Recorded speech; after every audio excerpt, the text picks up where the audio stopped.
ಜಿಲ್ಲೆಯ ಉಸ್ತುವಾರಿ ಸಚಿವರು, ಜಿಲ್ಲಾಧಿಕಾರಿಗಳು, ಜಿಲ್ಲಾ ಪೊಲೀಸ್ ವರಿಷ್ಠಾಧಿಕಾರಿಗಳು, ಜಿಲ್ಲೆಯ ಎಲ್ಲ ಅಧಿಕಾರಿಗಳ ಸಮ್ಮುಖದಲ್ಲಿ ನಮ್ಮ ಶಾಸಕರು ಬಿಜೆಪಿಯಿಂದ ಆಯ್ಕೆಯಾದಂತಹ ಹುಮ್ನಾಬಾದ್ ಸಿದ್ದು ಪಾಟೀಲ್ ಅವರ ಮೇಲ್ಗಡೆ ಕಾಂಗ್ರೆಸ್ನ ವಿಧಾನ ಪರಿಷತ್ ಸದಸ್ಯರು ಹಲ್ಲೆ ಮಾಡಿರುವುದನ್ನು ಖಂಡಿಸಿ ಇವತ್ತು ಸಿದ್ದು ಪಾಟೀಲ್ ಅವರ ಚೇರ್ ಮೇಲೆ ಅವರು ಕೂತಿದ್ರು.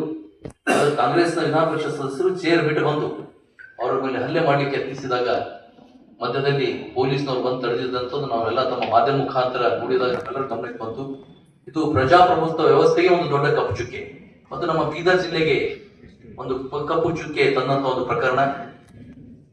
ಜಿಲ್ಲೆಯ ಜಿಲ್ಲಾಡಳಿತ ಮತ್ತು ಜಿಲ್ಲೆಯ ಪೊಲೀಸರು ಇವತ್ತು ಅಲ್ಲಿಯೇ ಅದಕ್ಕೆ ಒಂದು ಸೋಮೋಟೋ ಪ್ರಕರಣ ದಾಖಲಿಸಬೇಕಾಗಿತ್ತು. ವಿಶೇಷವಾಗಿ ಆ ಸಭೆಯ ಅಧ್ಯಕ್ಷರು, ಜಿಲ್ಲಾ ಉಸ್ತುವಾರಿ ಸಚಿವರು ಅವ್ರ ಸಮ್ಮುಖದಲ್ಲಿ ಆಗಿದೆ. ಯಾವುದು ನಿಜ ಸ್ಥಿತಿ ಇದೆ ನೈಜ ಸ್ಥಿತಿ ಇದೆ ಅನ್ನೋದು ಅವ್ರಿಗೆ ಗೊತ್ತಿದೆ. ಅವರೇ ಒಂದು ಅಲ್ಲಿ ಸೋಮೋಟೋ ಕೇಸ್ ಮಾಡಿಸ್ಲಿಕ್ಕೆ ಹೆಚ್ಚಬೇಕಾಗಿತ್ತು. ಆದ್ರೆ ಇಲ್ಲಿಯವರೆಗೆ ಯಾವುದೇ ಒಂದು ಪ್ರಕರಣ ದಾಖಲಾಗಿಲ್ಲ. ನಾವು ಮೊನ್ನೆ ಬಳ್ಳಾರಿಯಲ್ಲಿ ನೋಡಿದ್ದೀವಿ. ಆ ಬಳ್ಳಾರಿ ಪ್ರಕರಣದಲ್ಲಿ ಅಲ್ಲಿರುವಂತಹ ಡಿವೈಎಸ್ಪಿ ಅವರು ಸೋಮೋಟೋ ಕೇಸ್ ಮಾಡಿದ್ದಾರೆ. ನಮ್ಮಲ್ಲಿ ಯಾಕೆ ಅದು ಆಗ್ಲಿಲ್ಲ? ಒಂದು ವೇಳೆ ನಮ್ಮ ಶಾಸಕರೇ ಆ ರೀತಿ ಏನಾದ್ರು ಮಾಡಿದ್ರೆ ನೀವೇನ್ ಮಾಡ್ತಾ ಇದ್ದೀರಿ? ಹೀಗೆ ಸುಮ್ಮನೆ ಕೊಡ್ತಾ ಇದ್ದೀರಾ? ಇವತ್ತ ಕರ್ನಾಟಕದಲ್ಲಿ ಪೊಲೀಸ್ ವ್ಯವಸ್ಥೆ, ನಿನ್ನೆ ನಮ್ಮ ರಾಜ್ಯಾಧ್ಯಕ್ಷರು ಹೇಳಿದ್ದಾರೆ, ಇವತ್ತ ಪೊಲೀಸ್ ವ್ಯವಸ್ಥೆ ಏನಾಗಿದೆ ಅಂದ್ರೆ ಪೊಲೀಸ್ ಸ್ಟೇಷನ್ಗಳನ್ನು ಕಾಂಗ್ರೆಸ್ನ ಕಚೇರಿಗಳು ಆಗಿದ್ದಾರೆ ಆಗಿದೆ. ಇದು ಮೊದಲು ಹೋಗಬೇಕು.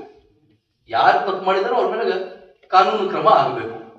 ಅದನ್ನು ಒತ್ತಾಯಿಸಿ ನಾವು ಬರುವಂತಹ 12ನೇ ತಾರೀಕಿಗೆ ಸ್ಟ್ರೈಕ್ ಮಾಡ್ತಾ ಇದ್ದೀವಿ. ಮತ್ತು ನಮ್ಮ ಶಾಸಕರು ತೆಗೆದಂತ ವಿಷಯ ಬೀದರ್ನಲ್ಲಿ ನಡೀತಾ ಇರುವಂತಹ ಒಂದು ಅಕ್ರಮ ಲೇಔಟ್ ಬಗ್ಗೆ ಅವ್ರು ಮಾತನಾಡ್ತಾ ಇದ್ರು.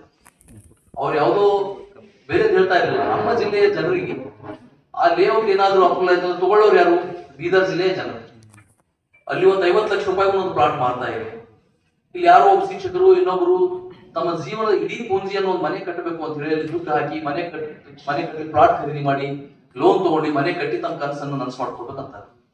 ಇವತ್ತಿಲ್ಲ ನಾಳೆ ಅದು ಅಕ್ರಮ ಅಂತ ಅಪೂರ್ವವಾದ ನಮ್ಮ ಜಿಲ್ಲೆಯ ಜನತೆ ಮೋಸ ಹೋಗ್ತಾರೆ. ಅದಕ್ಕೆ ಅದು ಆಗಬಾರ್ದು ಅಂತ ಅದನ್ನ ನಾವು ರದ್ದುಗೊಳಿಸಬೇಕು ಅಂತ ಹೇಳಿ ಕೂಡ ನಾವು ಹೋರಾಟ ಮಾಡ್ತಾ ಇದ್ದೀವಿ. ಆದ್ರೆ ಇವತ್ತು ಕೆಲವೊಂದು ಪತ್ರಿಕೆಗಳಲ್ಲಿ ನೋಡಿದೆ ನಾನು, ನಾನಕ್ ಜಿರಾ ಆ ಒಂದು ಟ್ರಸ್ಟ್ ನ ಅಧ್ಯಕ್ಷರು ಒಂದು ಹೇಳಿಕೆಯನ್ನು ಕೊಟ್ಟಿದ್ದಾರೆ. ನಮ್ದು ಯಾವುದೇ ತಪ್ಪಿಲ್ಲ, ಜನತೆಗೆ ನೀವು ಆ ಲೇಔಟ್ ಬಗ್ಗೆ ದಾರಿ ತಪ್ಪಿಸ್ಬೇಡ್ರಿ, ಅದ್ರ ಬಗ್ಗೆ ಯಾವುದೇ ತಪ್ಪು ಕಲ್ಪನೆಗಳನ್ನು ಕೊಡಬೇಡ್ರಿ. ನಾವು ಕೊಡ್ತಾ ಇಲ್ಲ ತಪ್ಪು ಕಲ್ಪನೆ. ಕರ್ನಾಟಕ ಸರ್ಕಾರ ಅದರ ನಗರಾಭಿವೃದ್ಧಿ ಸಚಿವರು ಭೈರತಿ ಸುರೇಶ್ ಅವರು ಸದನದಲ್ಲಿ ಉತ್ತರ ಕೊಟ್ಟಿದ್ದಾರೆ. ಅನುದಾನ ರೈತ ಟ್ರಸ್ಟ್ ಅದ ನಮ್ದು ಅಂತ ಹೇಳಿಕೊಟ್ಟಿದ್ದಾರೆ. ಏನಂತ?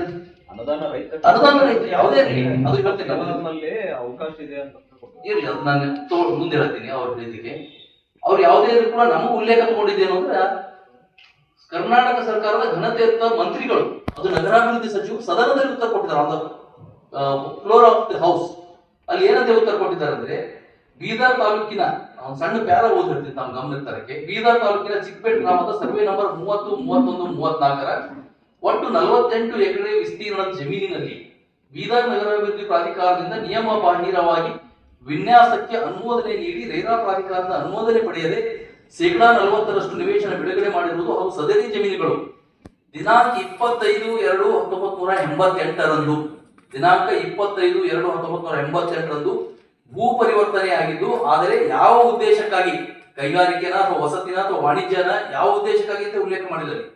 ಯಾವ ಉದ್ದೇಶಕ್ಕಾಗಿ ಭೂ ಪರಿವರ್ತನೆ ಮಾಡಿರ್ತಾರೆ ಎಂಬ ಸ್ಪಷ್ಟನೆ ಇರುವುದಿಲ್ಲ. ಸುಮಾರು 35 ವರ್ಷಗಳ ನಂತರ ಅದೇ ಭೂ ಪರಿವರ್ತನೆ ಆದೇಶ ಪರಿಗಣಿಸಿ ನಗರಾಭಿವೃದ್ಧಿ ಪ್ರಾಧಿಕಾರ ಅಧಿಕಾರಿಗಳು ವಸತಿ ವಿನ್ಯಾಸಕ್ಕೆ ಅನುಮೋದನೆ ನೀಡಿರುತ್ತಾರೆ. ಸದರಿ ಸರ್ವೆ ನಂಬರ್ನ ಜಮೀನು ಅನುಮೋದನೆಯಾದ ಮಹಾಯೋಜನೆಯಲ್ಲಿ ಭಾಗಶಃ ವಸತಿ, ಭಾಗಶಃ ಉದ್ಯಾನವನ, ಭಾಗಶಃ ಸಾರ್ವಜನಿಕ ಮತ್ತು ಅರೆ ಸಾರ್ವಜನಿಕ ಉದ್ದೇಶಕ್ಕಾಗಿ ಮೀಸಲಾಗಿರುತ್ತದೆ.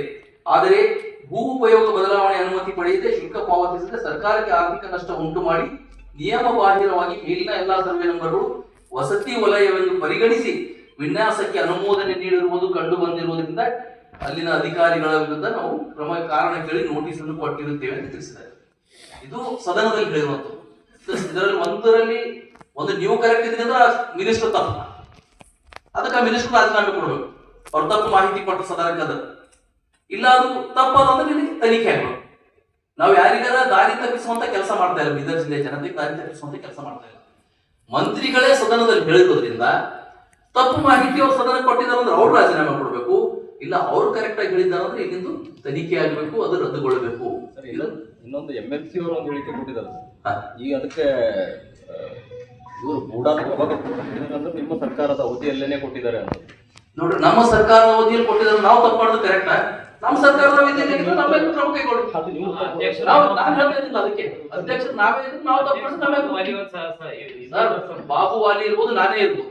ಇವತ್ತು ನಾನೇ ತಪ್ಪು ಮಾಡಿದ್ರು ನಿಮ್ ಸರ್ಕಾರ ಇದೆ, ನೀವು ಕ್ರಮ ಕೈಗೊಂಡ್ರು ನಾವು ಬೇಡ ಅಂತ ಇದೀವ? ತನಿಖೆ ಮಾಡಿ ನಾವು ತಪ್ಪು ಮಾಡಿದ್ರೆ ಕ್ರಮ ಕೈಗೊಳ್ಬೇಕು. ನಮ್ಮ ಉದ್ದೇಶ ಇರೋದು ನಮ್ಮ ಜಿಲ್ಲೆಯ ಜನತೆ ಮೋಸ ಹೋಗಬಾರ್ದು. ಅಕ್ರಮ ಲೇಔಟ್ ಇವತ್ತು ಅವ್ರು ಮಾರ್ತಾರ, ರೊಕ್ಕ ಅವ್ರು ಮಾಡ್ಕೋತಾರ, ದುಡ್ಡು ಮಾಡ್ಕೋತಾರ. ಅವ್ರು ಯಾವಾಗಲ್ಲ ಅವ್ರ ವಿರುದ್ಧ ದುಡ್ಡು ಮಾಡ್ಕೊಳ್ತಾರ, ಅವ್ರು ಮಾರ್ತಾರೆ. ಅಲ್ಲಿ ಬಡವ ಯಾವ ಪ್ಲಾಟ್ ತಗೊಂಡು ಮನಿ ಕಟ್ತಾನ, ನಾಳೆ ದಿವಸ ಇನ್ನೊಂದು ಸರ್ಕಾರ ಬಂದಿದ್ದು ಅಕ್ರಮ ಇದೆ ಅಂತ ಡೆಮಾಲಿಷ್ ಮಾಡಿದಾಗ ತೊಂದರೆ ಆಗೋದು ಯಾರಿಗೆ?